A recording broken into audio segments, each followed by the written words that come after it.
කෙසෙල් මුවද කියලා හිතාගන්න බැරි වෙන්න කෙසෙල් මුව හදමුද?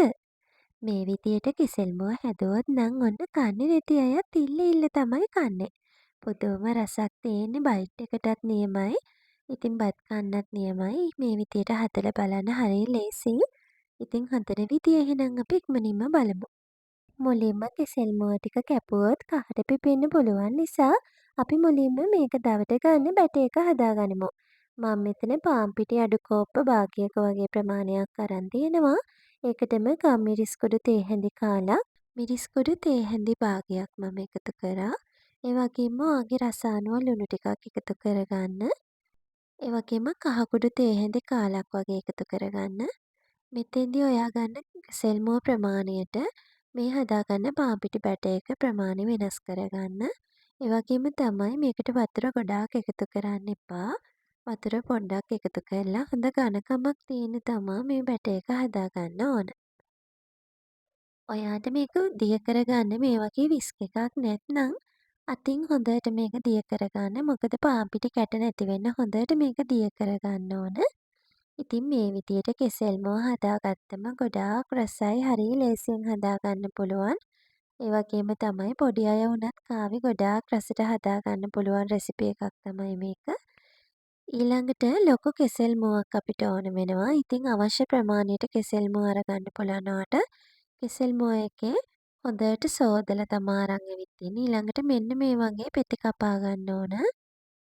ගොඩාක් තුනීත් නැති, ගොඩාක් ඝනකමත් නැති කෑලි වලට තමා කපන්න ඕන.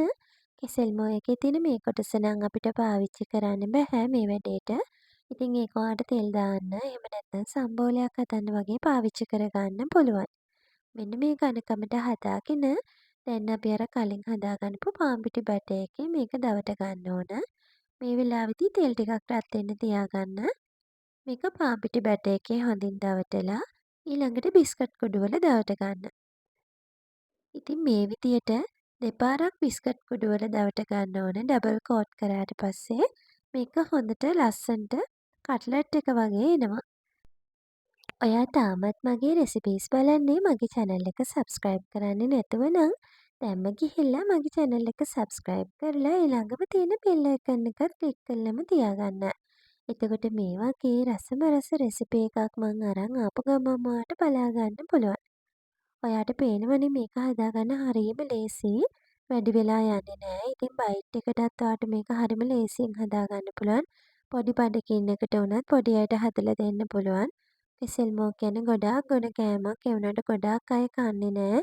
ඒක ටිකක් කහට රස තියෙන නිසා මේ විදියට හදලා බලන්න. මස් මාළු ඕනෙම නෑ බත් කන්න හරිම ලේසියි. දැන් මම මේ විදියට තෙල් ටිකක් රත් වෙන්න තියලා කෙසෙල් මුව පෙති ටික බැද ගන්නවා. එක පැත්තක් හොඳට රන්වන් පාට වෙන්න බැදීගෙන එද්දී අනෙක් පැත්ත හරවගෙන බැද ගන්න. ලිපේ ගින්දර මීඩියම් හීට් එකේ තියාගෙන තමා මේක බැද ගන්න ඕන. කර වෙන්න දෙන්න එපා.